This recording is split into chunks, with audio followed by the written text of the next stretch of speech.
Salut amis développeurs de vie, c'est Joe et bienvenue dans cette vidéo. Aujourd'hui, je vais te faire un point sur le fait d'être digital nomade au Brésil. Ça fait plus de 10 mois que je suis arrivé ici. Et puis maintenant, j'ai une petite XP, tu vois, du pays et je peux te partager quelques infos. Donc j'espère que cette vidéo pourra aider peut-être des futurs nomades qui veulent venir au Brésil ou peut-être tout simplement des touristes ou des personnes qui veulent venir s'installer. Donc je vais faire le point sur différents critères. Donc je te donne la liste des critères rapidement. On va parler d'Internet, de la sécurité, de la spiritualité, du déplacement, du coût de la vie, du langage, de la météo, du fun, de la nourriture, des soins, pardon, des gens et des visas. Tout ça basé sur ma propre expérience. Alors, quelle est ma propre expérience au Brésil? Moi, je suis arrivé en mai 2017, on est en février 2018, donc ça fait à peu près 10 mois. J'ai pas trop voyagé tant que ça au Brésil, parce que je me suis installé à Jericoacoara, donc au nord-est. Bon, si, j'ai fait quoi? J'ai fait Salvador, j'ai fait Recife, je suis allé me balader dans le parc national de Chapada Diamantina. Et je pense que je commence à avoir une petite XP du pays, même si voilà, j'ai pas trop voyagé, mais en tout cas, j'ai vu un petit peu comment ça se passe et je vais essayer de te parler de tout ça aujourd'hui. Donc on commence. Alors déjà ici, la monnaie c'est le real et le real aujourd'hui, j'ai checké ce matin, donc 1 euro égale 3,72 real. Alors, je vais essayer de te parler, tous les prix que je vais donner ici dans la vidéo vont être en réal et puis je mettrai peut-être en euros par-dessus sur la vidéo au montage les prix pour que je puisse traduire parce que comme ça en tête chez moi les prix en premier me viennent en réal. Ça sera plus simple comme ça. On va commencer par le langage. Alors, le langage ici, c'est pas le brésilien, comme beaucoup de gens pensent, c'est le portugais. Ici, les Brésiliens parlent portugais, mais un portugais, on va dire brésilien. Donc, je connais pas assez le portugais du Portugal pour faire les nuances, mais en tout cas, si tu viens du Portugal, tu n'auras pas de souci pour parler. Si tu parles un peu espagnol, tu vas pouvoir te faire comprendre parce que les langages sont assez similaires. Et puis ici, il y a quand même une forte influence des pays autour. Tu sais, tu as l'Argentine, tu as le Pérou, où ça parle espagnol, si je ne me trompe pas. Et du coup, les touristes qui viennent ici, en général, parlent. Tu sens, t'as l'accent, surtout l'accent argentinien, tu le reconnais bien. Mais ouais, globalement, ça parle plus espagnol. Et puis après, tu as l'anglais qui est un peu parlé. On va dire dans les hôtels, tu vois, dans les trucs touristes, c'est un peu parlé, mais c'est encore pas vraiment super bien parlé, quoi. Ouais, ça dépend d'où tu vas aller, mais je pense qu'il vaut mieux parler espagnol que anglais au Brésil. C'est mon avis. Après, voilà, je me base sur mon expé, donc peut-être que je me trompe, tu vois. Surtout pour la partie, tout ce qui est le sud du Brésil, moi j'ai jamais été Rio, Sao Paulo. Je prévois d'y aller, mais pour le moment, voilà, je te donne mon avis là-dessus. Ensuite, sur les visas. Alors, quand tu vas arriver au Brésil, tu vas avoir un visa de 3 mois, donc c'est un visa qui est gratuit. Quoi te dire d'autre? Si tu dépasses ce visa, alors attention, parce qu'ils ont changé la loi en 2018 et moi je me suis fait un peu avoir. En fait, avant, si tu dépassais tes 3 mois, tu avais une amende de maximum, je crois, qui était 300 euros. Donc ce qui se passait, c'est que tu avais beaucoup d'Européens, enfin de gens extérieurs qui restaient et qui payaient l'amende en partant. Maintenant, ça se passe pas comme ça. Maintenant, ils ont changé l'amende. L'amende, c'est 100 reais par jour ou que tu dépasses avec un maximum de 10 000 reais à payer. Alors, je suis en plein dedans parce que moi, j'essaye d'avoir un visa permanent depuis un moment. J'ai eu des soucis de papier avec la France, etc. Enfin, tu vois, la bureaucratie. Et du coup, moi, je vais sûrement devoir payer cette amende. Je suis en train de négocier. Je te ferai une autre vidéo à ce propos-là si ça t'intéresse. Abonne-toi à la chaîne, comme ça, tu pourras connaître. Mais voilà, donc si tu dépasses les 3 mois gratuits, la loi a changé. Il y a encore beaucoup de gens qui disent que non, mais oui, ça a changé. Donc, fais très attention. Ça peut coûter cher. Voilà. Maintenant, on attaque sur les sujets un peu plus, un peu plus geek, on va dire. Internet, par exemple. Alors, Internet au Brésil. Alors, Internet au Brésil, comment te dire? Ça dépend vraiment d'où tu vas aller. Si tu restes en ville, tu n'auras pas de souci. Internet marche bien. Je pense qu'ils ont la fibre optique, ça va être du 10-15 mégas, tu vois, ça marche plutôt bien. Si tu pars en campagne, ça se complique. En général, beaucoup utilisent ici, alors dans ma région, et puis je dirais dans ma région à 1000 km autour, parce que le Brésil est assez grand, beaucoup utilisent le système radio, donc d'ondes radio, donc tu as un petit récepteur que tu mets sur ton toit ou sur ton mur, peu importe, et puis après tu as des ondes radio, puis après tu as des abonnements. Moi ici, à la maison, j'ai un abonnement d'ondes radio à 2 mégas, donc 2 mégas de vitesse. Écoute, ça marche plutôt bien. Ça dépend vraiment en fait d'où est l'émetteur, parce qu'avant dans mon ancien appartement, ça marchait pas très bien, et ici ça marche plutôt bien. Par contre, tu as des jours où tu vas avoir une panne d'internet, ça marche pas pendant 1 ou 2 jours. Bon voilà, dans ce cas-là, ce que tu peux faire, c'est éventuellement utiliser la 3G. Et au niveau de la 3G, c'est pareil, ils sont pas trop mal. C'est très bien en ville et en campagne, c'est un peu moyen. Et puis dès que tu es reculé, ça marche pas, t'as pas de réseau. Forcément, en même temps, le pays est très grand, donc t'imagines la couverture, c'est un peu compliqué. C'est un peu comme l'Australie. Si tu as déjà été en Australie, c'est un peu pareil.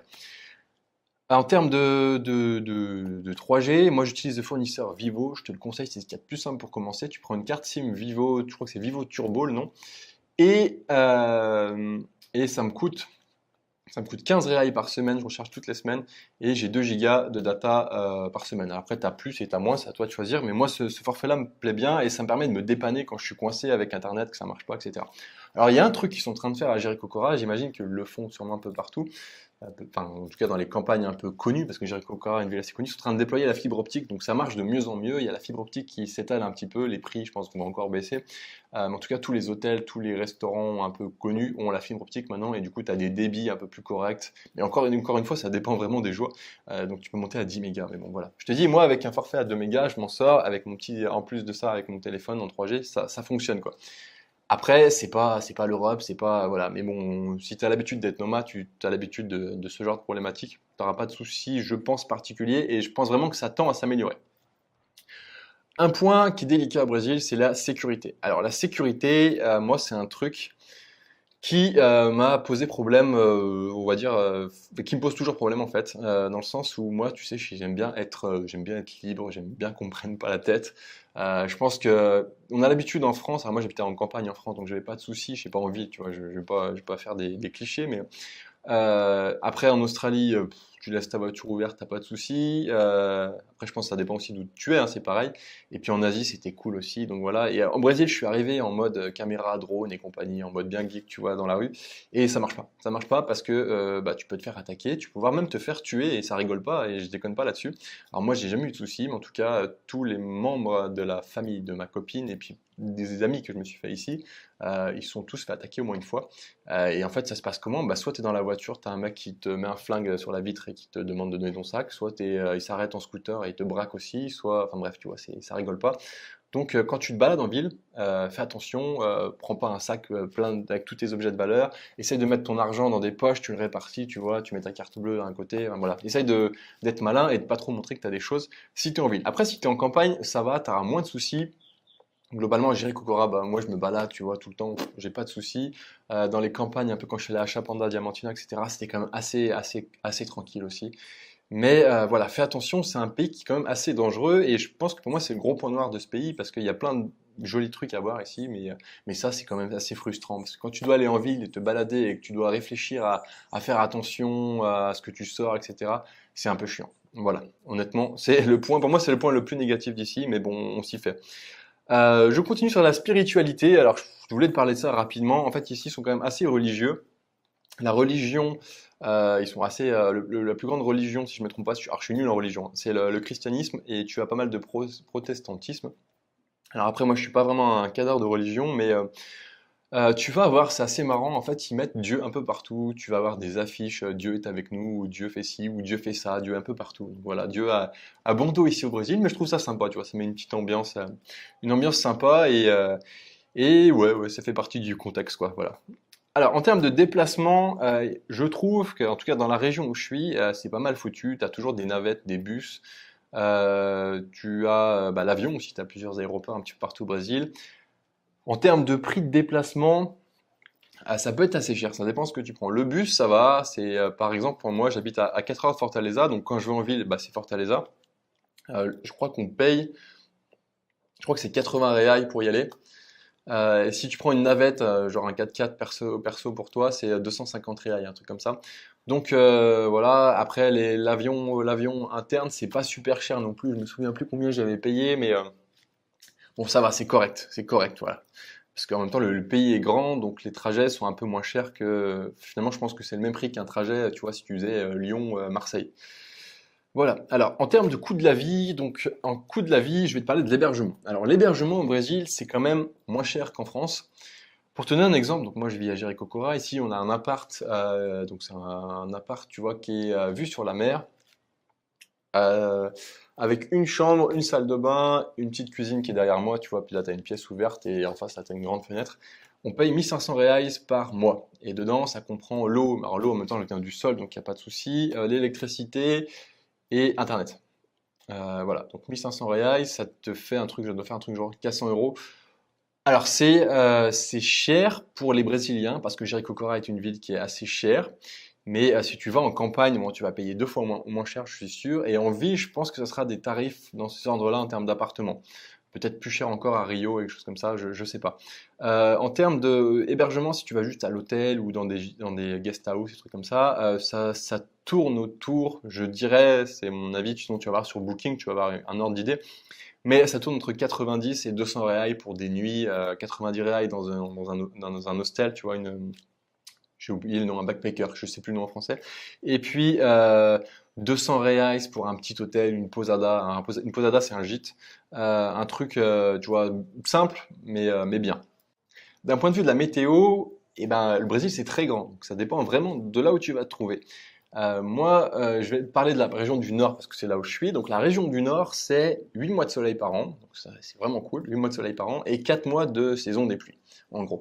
Mais bon, quand c'est saison des pluies, il pleut pas tous les jours. Il peut peut-être de temps en temps, il va pleuvoir 15 minutes, tu sais, la bonne pluie équatoriale, t'en prends plein la tête. Ou alors il va pleuvoir une journée complète, ça arrive des fois aussi. Donc c'est bon, c'est un peu chiant, mais en même temps c'est super agréable parce que il y a tout qui se réveille, il y a la végétation qui se réveille, tout devient vert, tu vois, tu as les animaux qui reviennent manger de l'herbe, enfin tu vois, c'est vraiment chouette, moi j'aime beaucoup ce moment-là, en fait finalement c'est peut-être mon moment préféré de l'année.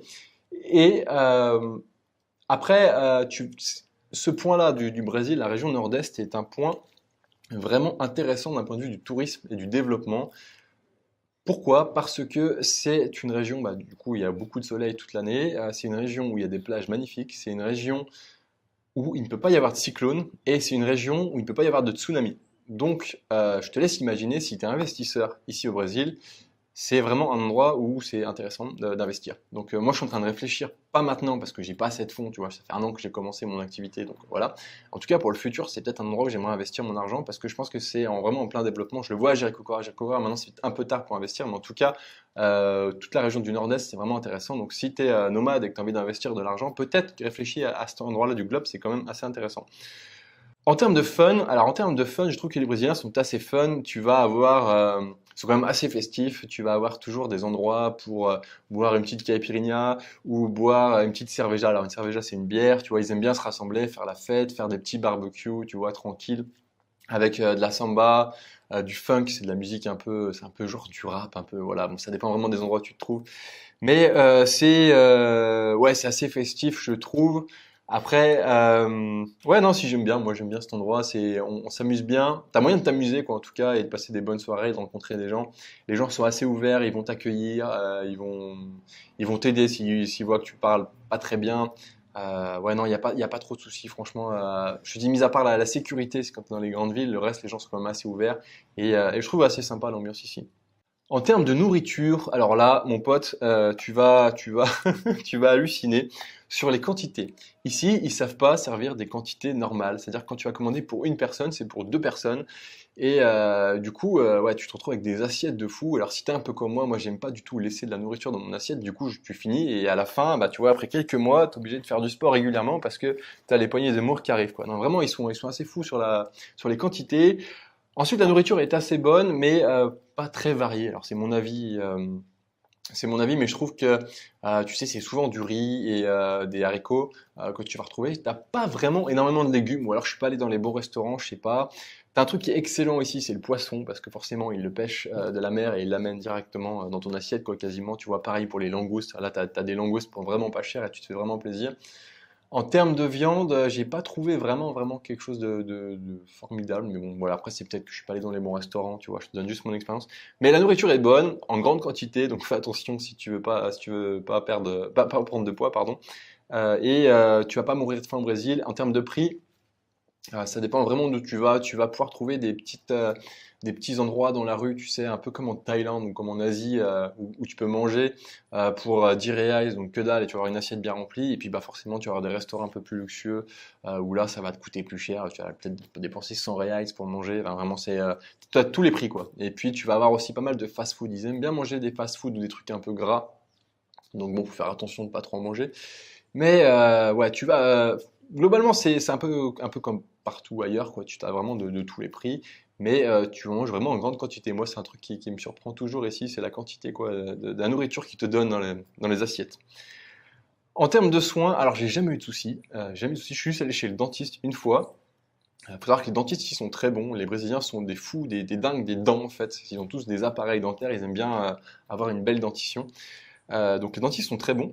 Après, en termes de soins, j'ai jamais été. Ce qu'on m'a dit, alors moi j'ai une assurance dans tous les cas si j'ai un problème, donc j'ai une assurance qui paye mes soins, mais on m'a dit que les soins étaient gratuits.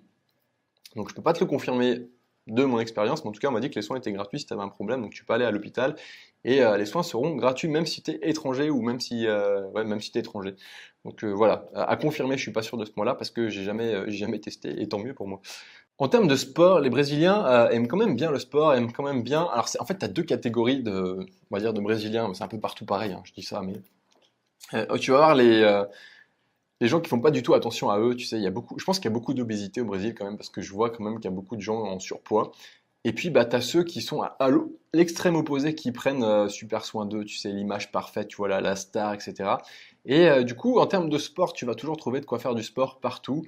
Bah, notamment ici, la région nord-est, c'est vraiment, vraiment fait pour le kitesurf, tu vois, c'est un des meilleurs spots au monde pour faire du kitesurf, parce que tu as un vent qui est permanent, tu vois, permanent et vraiment fort. Ensuite, tu as des salles de gym un peu partout. Non, c'est vraiment un endroit où tu peux faire du sport facilement. Et puis, bah, tu as des gens passionnés de sport, notamment bah, tous les sports aquatiques, le surf, le kitesurf. Donc, c'est vraiment, si tu veux faire du kitesurf ici, c'est un bon spot. Voilà, et bah, écoute, je pense que j'ai fait le tour de ce que je voulais te dire, je voulais te partager. Si tu as d'autres questions, n'hésite pas à mettre en commentaire les questions, je répondrai. Volontiers et ça apportera de la valeur ajoutée en fait à cette vidéo et puis aux personnes qui viendront ici ensuite. Si tu as des remarques, si tu penses que j'ai dit une bêtise, si tu as des remarques constructives à apporter, bah, n'hésite pas non plus à mettre en commentaire. Si tu as aimé la vidéo, n'hésite pas à mettre un petit like, ça me fera plaisir. Et puis c'est tout, voilà, écoute, je termine cette vidéo là-dessus et je te souhaite une très belle journée et je te dis à demain pour une prochaine vidéo. Salut, ciao!